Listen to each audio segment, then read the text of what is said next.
નમસ્કાર મિત્રો, આજે આપણે જોઈએ ગુણોત્સવમાં સેલ્ફ એસેસમેન્ટમાં શું ધ્યાન રાખવાનું.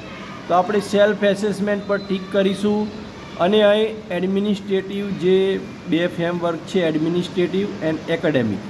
તો એડમિનિસ્ટ્રેટિવ પહેલાં આપણે ભરીશું, એકેડેમિક બંને જે રીતે આપણને એડજસ્ટ થાય એ રીતે આપણે ભરીશું.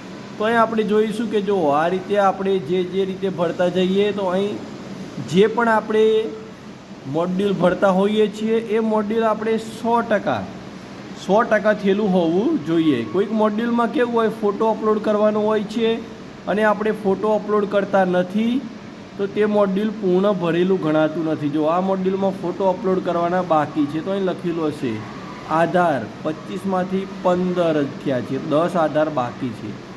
અહીં જે આધાર આપણા બાકી હશે અપલોડ થવાના એ ત્યાં લખેલું હશે અને તેના આધારે આપણે આ રીતે 100% જો થયેલું હશે તો જ આપણું કામ પૂર્ણ ગણાશે. જો 100% નહીં થાય તો આપણું કામ પૂર્ણ ગણાશે નહીં. તો આ રીતે આપણે દરેકમાં 100% કામ થવું જોઈએ. જો હું તમને અહીં ઝૂમ કરીને બતાવું, અહીંયા આપણે આ જોઈએ આધારમાં જો અહીં 100% થઈ ગયું છે, આમાં 100%. જો આમાં આધારમાં 15 આધાર, 25માં 15 આધાર થયા, 10 આધાર બાકી છે. તો આધાર બાકી હશે તો પણ 100% કામ આપણું બતાવશે નહીં.